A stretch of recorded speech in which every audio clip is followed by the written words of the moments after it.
Tu mérites toute l'adoration, car c'est toi qui nous as donné ce cœur, afin que nous puissions nous prosterner devant ton trône de grâce. Sois béni, sois loué, sois élevé dans nos cœurs. Accepte nos cantiques de joie. Permets que nous puissions entendre ta parole ce matin. Bénis tous les enfants. Et nous sommes tous venus avec la foi d'un petit enfant ce matin. Remplis-nous par ton esprit et par ta parole. Vivifie nos âmes afin que nous puissions être des instruments pour la gloire de ton Saint-Nom. Manifeste-toi dans nos cœurs et au milieu de cette assemblée. Remplis-nous par tes bénédictions spirituelles et matérielles, car nous sommes encore dans ces corps. Nous te le demandons, Père, au nom de Jésus-Christ, notre Seigneur et notre Roi. Amen. Amen. Le titre du sermon de ce matin, c'est l'évangile, la bonne nouvelle de notre Seigneur Jésus-Christ. C'est un sujet de joie. Partout où l'évangile a été prêché, c'était parce que ceux qui apportaient le message savaient que c'était un message de joie. Mais pas pour les uns et non pour les autres. Non. C'était pour toute la terre.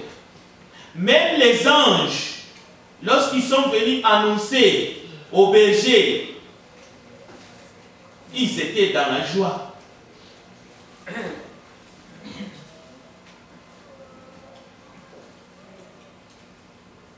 Que Dieu nous aide ce matin à exprimer cette joie au fond de nous, à la rechercher de tout notre cœur, mais à accepter de suivre Jésus. Que chacun accepte de porter sa croix, parce que la sienne, nous ne pouvons pas la porter.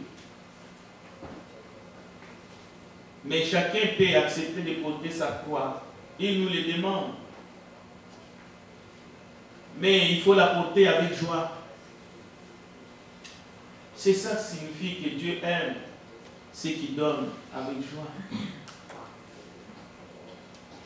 Vous pouvez donner votre cœur à Dieu ce matin avec joie, sans regret. Vous ne les regretterez jamais. Mais si vous endurcissez votre cœur, mais en tout cas l'Écriture dit ne le faites pas. Après avoir dit à ses disciples, j'ai vaincu le monde. Je vous ai dit ces choses afin que vous ayez la paix en moi. Vous aurez des tribulations dans le monde, mais prenez courage, j'ai vaincu le monde.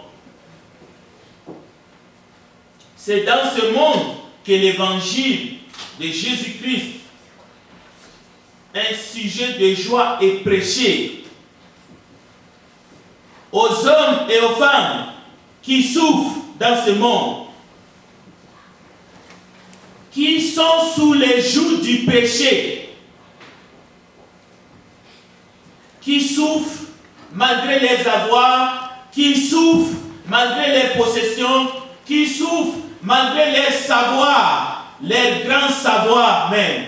Mais à cause qu'ils sont sous l'esclavage du péché, l'évangile de Jésus-Christ, un sujet de joie est annoncé dans le monde entier.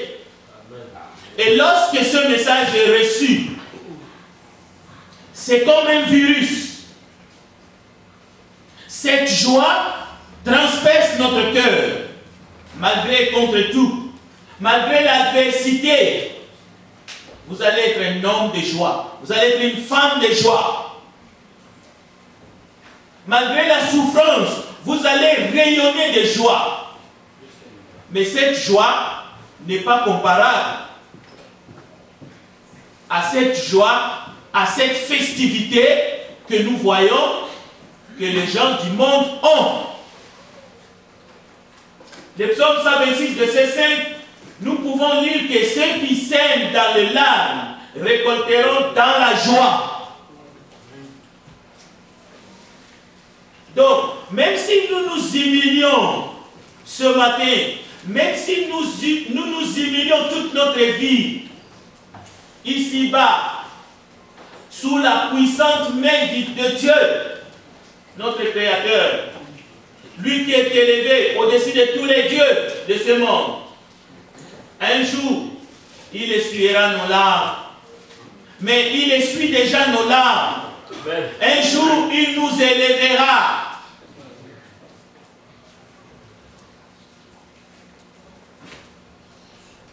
Ceux qui ont entendu la parole de Dieu avant nous par la bouche des prophètes, ils ont entendu justement ces paroles. Nous avons sémé en larmes, maintenant nous récoltons dans la joie. Mais on voit cela aussi dans le monde.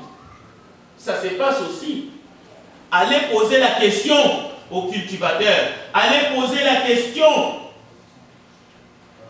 à tous ceux qui travaillent, à tous ceux qui savent le dur labeur. Ils diront, ce sont des paroles sensées.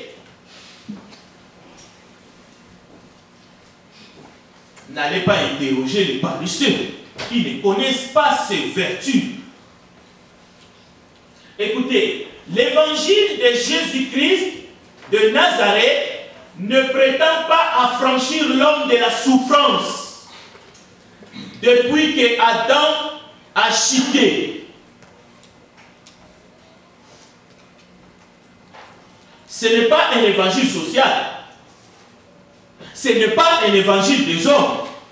Peut-être que ces deux évangiles-là peuvent avoir des prétentions de libérer l'homme de la souffrance ou d'enrayer la misère dans ce monde.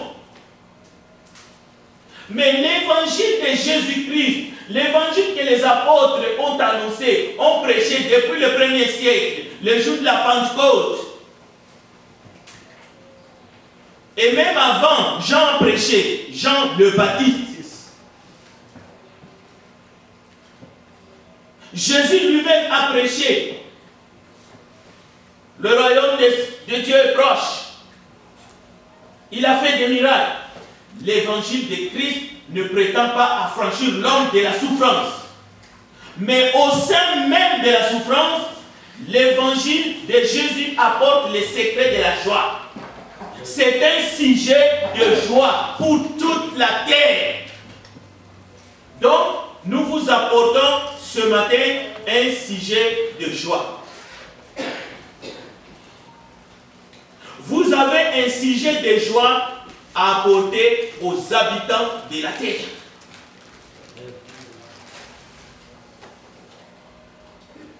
C'est pour cela dans les béatitudes, Jésus-Christ a commencé son sermon par les béatitudes. Et dans les béatitudes, vous allez trouver la joie a vraiment une place.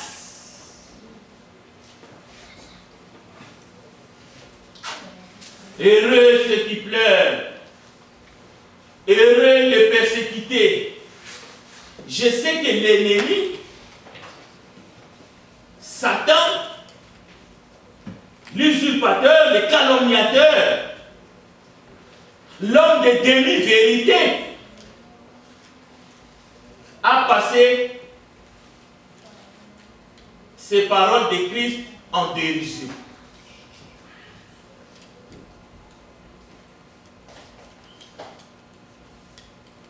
Mais est-ce que la créature peut passer le Créateur en dérision?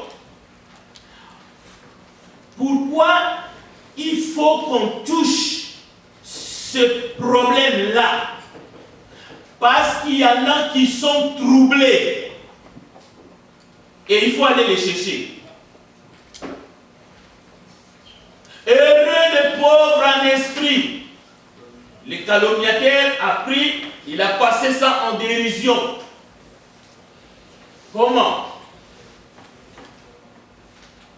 L'homme pécheur, perdu dans le péché, les fils du diable dans ce monde, ils ont pris ces paroles de Christ, ils ont volé ça, ils ont dénaturé ces paroles.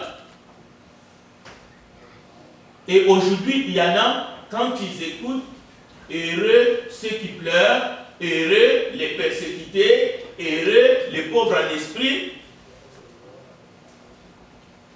Les cheveux se tressent sur les têtes. Pourquoi? Le diable les renvoie des images de la colonisation, les images des impérialistes, les images de ceux-là qui sont allés faire en Afrique du Sud l'apartheid. Parce que pour eux, ce sont des dieux, ces gens-là. Ce sont eux qui ont mis ces paroles dans la Bible. Ou dans la bouche de Jésus. Non, le diable n'est qu'un menteur. Lui, il vole ce qui est à Dieu, il dénature, il change les sens et il utilise des hommes vendus au péché, vendus à Satan,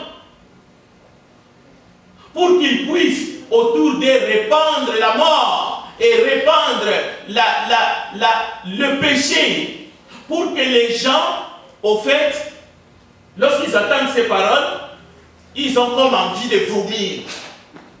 Tout de suite, ils pensent qu'il y a un piège. Non, on est en train de nous dire, nous devons rester des pauvres, de pécheurs, au fait. C'est un piège. Non. Frère, sœur, la parole de Dieu est esprit et vérité. Il faut être humble pour recevoir la parole de Dieu. Mais il faut être aussi sage, mais pas selon le monde, mais selon Dieu, pour voir l'ennemi dans ses œuvres. Comme on dit, il ne faut pas jeter les bébés avec le pain.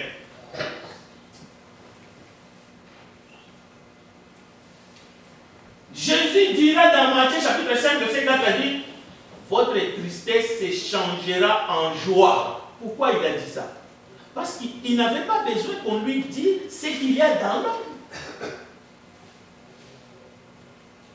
Donc ne voyez pas l'esclavage dans les paroles de Christ. Non, ça c'est l'œuvre humaine qui n'a rien à voir avec la parole. Alors, mais dans la parole de Dieu, nous allons voir un Dieu qui souffre. Pourquoi un Dieu qui souffre?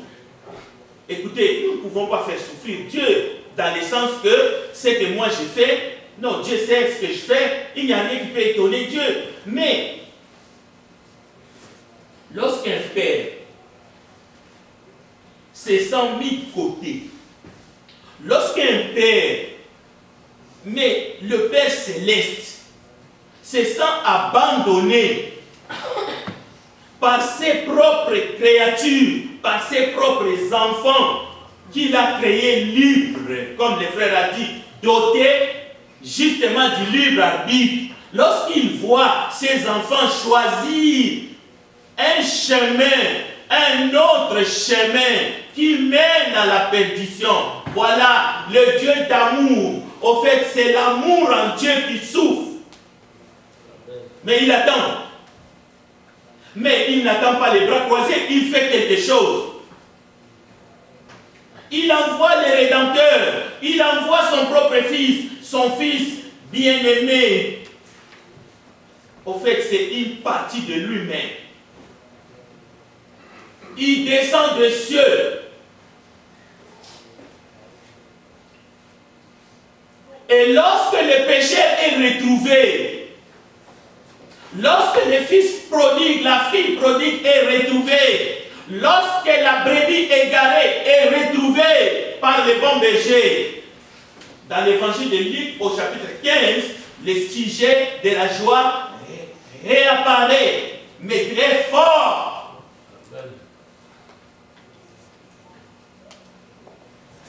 Même parmi les anges,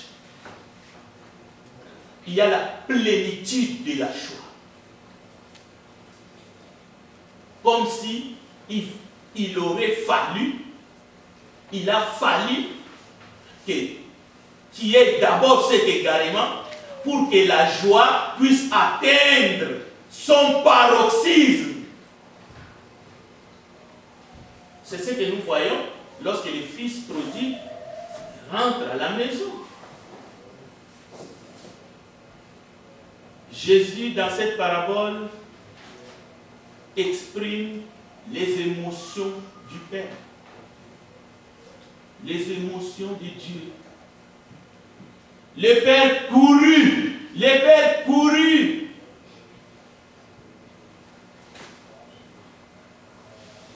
À la rencontre de son fils qui était perdu.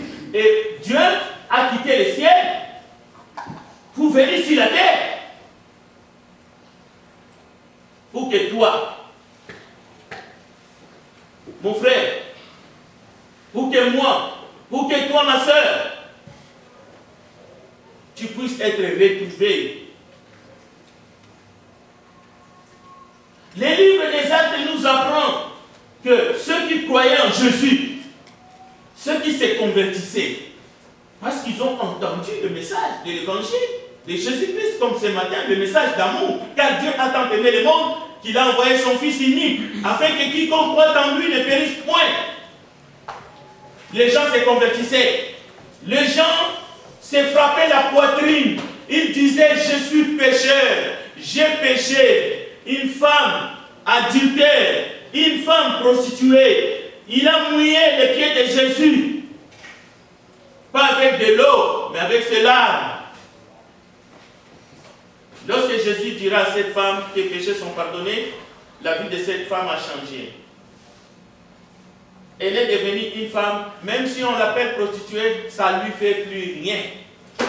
Pourquoi? Parce qu'il est à côté du Seigneur, il est à côté du Maître, elle suit Jésus partout. Et il y a même un évangile qui est attribué à cette dame. Elle était toujours dans le premier loge. Pourquoi? Elle aimait Jésus. Elle aimait Jésus de tout son cœur, mais comme son maître, comme son Seigneur. On peut citer d'autres. On peut citer Marie, on peut citer Marthe, et on peut citer des hommes qui ont suivi Jésus, comme Pierre, comme et les autres, André, Philippe. Et il y en a plein d'autres, depuis le premier siècle jusqu'à aujourd'hui. Nous ne sommes pas seuls. Mais aujourd'hui, l'évangile est prêché pour toi, pour les gens de cette génération. C'est pour nous que l'évangile est prêché. Et chacun. Alors, une des principales caractéristiques du royaume de Dieu, c'est la joie. Maintenant, ce n'est pas n'importe quelle joie. Ce n'est pas la joie éphémère. Ce n'est pas la joie qu'il faut mélanger avec n'importe quoi. Nous l'avons dit. Écoutez, car le royaume de Dieu, ce n'est pas le manger et le boire. Non, c'est la justice, la paix et la joie par le Saint-Esprit. Si votre joie n'émane pas du Saint-Esprit, vous devez chercher Jésus. Si votre joie découle des choses de ce monde, si votre joie, c'est seulement les joies qui émanent du monde, il y a un problème.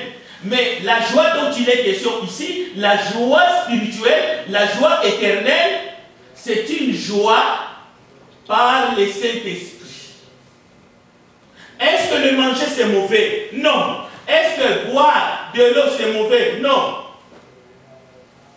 Mais le royaume de Dieu, ce n'est pas le manger et le boire, parce que nous allons arrêter de manger.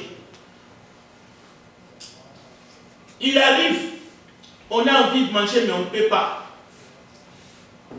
Parce que le corps ne veut pas. Vous savez ce que ça veut dire? Quand le corps refuse. Ou bien quand la bouche ne veut pas. C'est même, la bouche peut même accueillir. Mais si ça ne passe pas là, tu fais quoi?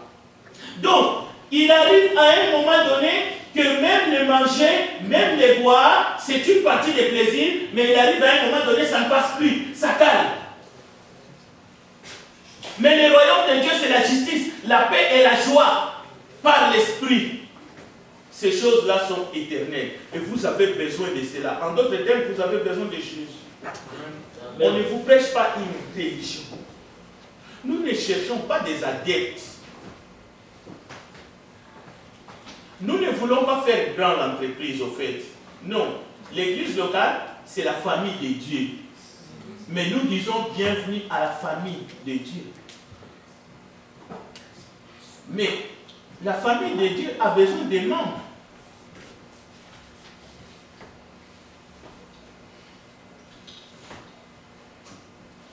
Oui, il est remarquable de constater que le Saint-Esprit, c'est lui le maître d'œuvre dans le royaume de Dieu. Il produit et communique la joie.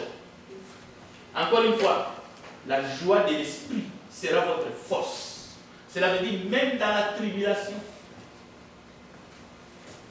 Mais écoutez, nous allons parler un peu de la joie maintenant dans les ciels. Parce que la joie sur la terre, je pense que nous avons abordé un peu dans l'étude et dans l'introduction de ce message. Parlons maintenant de la joie dans les ciels. Parce que cette joie, si vous êtes en Christ, ou si vous voulez le devenir, il vous dit que ce message de l'évangile, c'est un sujet de joie. Sur la terre, dans les ciels. Mais il ne faut pas se limiter. Il y a de la joie dans les ciels lorsqu'un pécheur se répand. Comme si le jour de ton baptême, nous serons contents. En tout cas, les témoins qui seront là, qui sont déjà passés par le baptême, nous serons contents les jours de ton baptême. Ça se limite là. Et puis ça devient comme un anniversaire. Et puis les anniversaires passent. Non. Ce n'est pas la joie que tu commences le jour de ton entrée dans la famille de Dieu qui est quelque chose. La joie que produit l'esprit ici, c'est un état d'esprit. Parce que l'esprit qui habite en celui qui est né de nouveau, à celui qui est né d'en haut, c'est lui qui fait jaillir cette joie en nous. Même dans les tribulations, même dans les peines, mais aussi dans les joies. Disons-les, il y a des moments de joie dans ce monde qu'il ne faut pas minimiser non plus. Oui, il y a de la joie dans ce monde. Par exemple, si vous graduez, ou bien vous avez une promotion au travail, ou bien votre enfant termine, disons, le cycle primaire, maintenant il va aller au secondaire, ainsi de suite. Il y a plein les jours de la naissance. C'est un sujet de joie, non? Quand il y a une naissance. Mais même les jours de la mort. La Bible ne dit pas heureux les morts qui meurent dans le Seigneur. Si un membre du corps du Christ, infidèle, s'en va auprès du Seigneur, oui, c'est un deuil. Mais la Bible dit heureux. Il ne faut pas se tromper. Et si le Seigneur revenait cet après-midi et qu'il y a enlèvement, c'est un jour de joie, non? C'est ce que nous allons voir. C'est un jour de joie. Même si ce même jour, c'est un jour de pleurs et de grincement des dents pour les autres. Même pour ceux qui ont été chrétiens pendant 20 ans, 25 ans. Mais après, ils ont fait naufrage quant à leur foi. Oui, c'est un jour de peine. Il y en a qui pensent que le jour d'enlèvement, ça sera un jour de joie et de peine pour les disciples de Jésus, pour les croyants. C'est faux. Ça sera seulement les jours de joie. Les jours de noces. Les noces de l'agneau. Ça ne sera pas un jour de pleurs pour les chrétiens. Non, pour les incrédules, pour les perdus. Oui, ça sera un jour de restants dedans, pas pour les... Non, le maître est là, nous allons le voir. C'est lui qui nous adorons sans l'avoir vu. Le jour que nous allons le voir, nous allons pleurer là-bas pour ceux qui sont restés. Même si ce sont nos membres de famille, nous n'aurons pas le temps de pleurer parce que nous n'aurons même pas de larmes. Parce que déjà c'est écrit, là-bas il n'y aura pas de pleurs, là-bas il n'y aura plus de morts, là-bas il n'y aura plus toutes ces choses-là. Maintenant tu vas pleurer comment? Même si tu veux, tu ne peux pas. C'est pour cela, dans l'histoire d'Abraham et de Lazare, justement, Abraham n'a pas commencé à pleurer. Ni Lazare, le pauvre là, il n'a pas commencé à pleurer pour ses autres frères qui étaient encore dans le monde. Oui, il a dit, est-ce que... En fait, ce n'est pas Lazare qui a dit, c'est plutôt le riche insensé qui a commencé à dire, non, est-ce que vous pouvez envoyer quelqu'un pour qu'eux aussi ne viennent pas là où moi je suis? Ni Abraham, ni Lazare, ils ont versé des larmes. Alors, la joie dans les ciels, en conclusion, écoutez, nous nous préparons à un grand rassemblement pour les jours du grand festin de Dieu. Écoutez bien, festin. Quand je dis festin, ça fait allusion à une joie ineffable et indescriptible, mais qui commence ici-bas pour ceux qui sont en Jésus. Et cette joie est proposée par la prédication de l'évangile à ceux qui ne sont pas encore en Christ. Donc l'évangile, ce n'est pas un message de supplication. Non, on vous annonce un message de joie. Un message de pardon des péchés. C'est à prendre ou à laisser. Avez-vous déjà vu? On vient vous proposer un grand marché pour vous faire sortir de la dèche. Et puis on essaie de s'apitoyer, on essaie de supplier. Non, le problème, écoute, la Bible dit, tous ont péché et sont privés de la gloire de Dieu. Il n'y a pas un seul juste. Et la Bible va plus loin, pas même un seul. Pas même un seul. L'homme a péché. La femme a péché. Autant que l'homme. Mais la Bible dit, Dieu fait grâce. Dieu nous envoie son propre fils. Et il a été crucifié. Maintenant, le message de l'évangile est prêché. Bon, cette étape, vraiment c'est une étape et ça se bouscule. Oui, le diable prêche aussi son évangile. C'est pour cela qu'on voit tant de résistance. On voit qu'il y a des gens qui se braquent. Parce que nous ne sommes pas les seuls à prêcher l'évangile. Le diable a son évangile et il prêche. Il y a confrontation dans ce monde. Mais un jour, il n'y aura plus de confrontation. Il arrive un moment, même pas au retour de Jésus. C'est comme Job a dit. Job l'a bien compris. Les jours où on est là, c'est terminé. Notre périple ici-bas est fini. Il n'y a plus de discussion. L'homme est devant son Créateur. C'est fini. Il n'y a plus de prédicateur. Il arrivera un moment où il n'y aura plus de prédicateur. C'est fini. Mais aujourd'hui, l'évangile est prêché. Est-ce que vous pouvez faire comme si vous avez entendu le message? Écoutez, maintenant, nous allons voir un peu ce qui se passe dans les 10 minutes qui nous restent. Apocalypse chapitre 19. J'ai entendu dans les ciels comme une voix forte d'une foule nombreuse qui disait: Alléluia, le salut, la gloire et la puissance sont à notre Dieu. La joie, ce n'est pas seulement un sujet de la terre. Peuple de Dieu, La joie est un sujet aussi du ciel. Les anges, de la même façon, lorsqu'un pécheur se répand, ils sont dans la joie, comme les chrétiens sont dans la joie, mais la joie, c'est un sujet. Jean a vu, Jean a attendu, Jean l'évangéliste, Jean l'apôtre, c'est lui qui parle ici.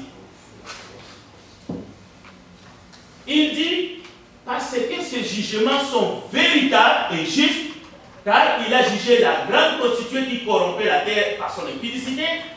Écoutez, il a vengé les sangs de ses serviteurs en les redemandant de sa main.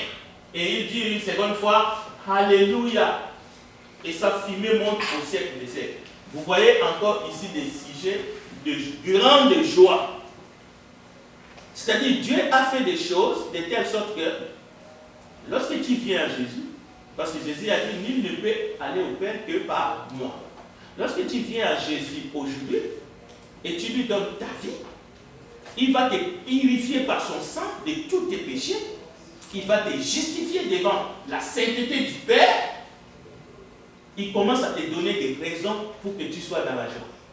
Il est d'abord le souverain sacrificateur, il a des promesses qui sont meilleures, son sacerdoce est meilleur, il est là, il te garde, il ne sommeille point.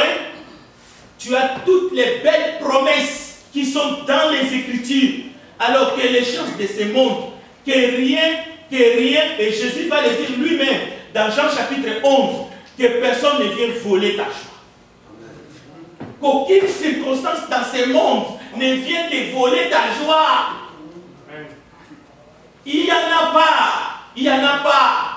Il n'y a pas quelque chose qui te manque au point que tu puisses tomber dans la dépression. Il n'y en a pas. Amen. Il n'y en a pas. Écoutez, le 24 vieillards et les 4 êtres vivants se prosternèrent et adorèrent Dieu assis sur le trône en disant Amen, Alléluia. Et une voix sortit du trône disant Louez notre Dieu, vous tous ses serviteurs, vous qui les craignez petits et grands. Petits et grands. Il ne s'agit pas ici petit de taille, ni petit en âge, mais petit et grand. Nous sommes ici dans un langage spirituel. Petit et grand. Oui, là-haut, il y a des petits et des grands. J'aimerais même être un petit, mais là-haut. Oui, il y a des grands là-bas. Pourquoi moi j'irais me comparer, comme le frère Jean Panier a dit, pourquoi je vais aller me comparer à Jacob, là-haut? Il y en a qui disent, moi je vais aller au ciel pour aller voir Abraham. Pourquoi tu veux te comparer? Il y a des grands là-bas, il y a des petits. J'aimerais même être un petit, mais au ciel. Mais à côté, j'aimerais voir la face du Seigneur. Ça me suffit. Mais si tu travailles pour le Seigneur, la Bible dit, une couronne incorruptible t'attend. Ne te prive pas. Les couronnes incorruptibles qui attendent ceux qui travaillent, ceux qui sèment en larmes et qui moissonneront dans la joie. Écoutez le verset 7, le verset 6. J'entendis comme une voix d'une foule nombreuse, comme un bruit de grosses eaux et comme un bruit de fort tonnerre, disant Alléluia, car le Seigneur notre Dieu Tout-Puissant est entré dans son règne. Réjouissons-nous et soyons dans l'allégresse et donnons-lui gloire, car les noces de l'agneau sont venues. Il y a deux choses ici que je retiens. Il y a le festin, il y a le grand festin de Dieu. Et il y a le festin des noces de l'agneau. Ce sont des sujets de joie. Des fois, je suis seul dans l'auto, je commence à rire. Les gens qui passent, ils me disent, qu'est-ce qu'il rit, il est fou. Donc je pense à toutes ces choses. Je regarde ce qui nous attend là-haut. Et si vous êtes chrétien, vous devez vous réjouir de ces choses. Écoutez, il y a des gens, est-ce que mes affaires marchent? Est-ce que ça bouge là-bas? Est-ce que ça rentre? Écoutez, oui, ces choses-là, nous pouvons prospérer ici-bas. Et lisez Ecclésiaste. Lisez Ecclésiaste. C'est bien que nos affaires. J'étais en prédication samedi, j'ai reçu des questions, et parmi les questions, j'ai répondu dans la foulée. Sur le plan financier, vous pouvez prospérer. Ok? Ce sont des bénédictions, ce sont des grâces. Ok? Mais j'ai posé aussi la question. Si prospérer dans le domaine financier signifie que tu fais un dépôt de 600 000 et demain, tu viens regarder dans ton compte, ce ne sont même pas des intérêts, tu trouves 2 millions. Et puis tu dis, Dieu m'a béni. J'ai dit, tu as un portefeuille magique. C'est aussi simple. Et si vous ne le savez pas, il y a beaucoup de gens dans le monde qui ont des portefeuilles magiques. Ils peuvent distribuer l'argent, ils peuvent faire des dons, des cadeaux, mais il a un portefeuille magique. Maintenant, toi, tu veux dire quoi? Tu veux faire quoi avec cette personne-là? Parce que cette personne a vendu son âme au diable. Cela veut dire, si tu te limites en disant c'est ça la bénédiction, eh bien, t'es foutu. Donc, écoutez, heureux ceux qui sont appelés au festin des noces de l'agneau. Cela veut dire, vous devez être dans la joie. Le message qui a été prêché depuis vendredi, jusque ce matin, si vous vous humiliez devant Dieu, si vous venez tel que vous êtes, tel que je suis, pécheur, lui, il va prendre vos péchés, il va vous nettoyer. Et vous allez être infidèle dans sa maison. Et il vous dit, soyez heureux. Vous avez choisi la bonne part. Vous pouvez continuer votre marche. Vous pouvez vivre dignement. Vous pouvez profiter de sa création, de tout ce qu'il a fait, de tout ce qu'il a créé. Vous pouvez travailler, vous pouvez planter, vous pouvez récolter, vous pouvez annoncer l'évangile. Mais vous êtes en attente. Vous êtes en train de regarder. À quelle veille de la nuit? Est-ce que ça sera la première heure? Ça sera la deuxième veille de la nuit? Ça sera la troisième veille de la nuit? Le Seigneur apparaîtra. Et quand il apparaîtra, la Bible dit tout œil le verra. Mais ce n'est pas tout le monde qui sera avec lui. Seulement ceux-là qui ont lavé leurs robes dans le sang de l'agneau. Amen.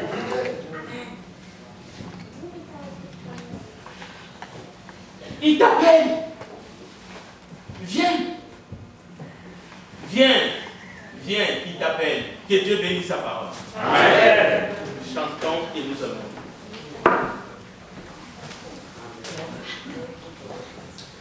Nous allons nous mettre debout en chantant le cantique numéro 54.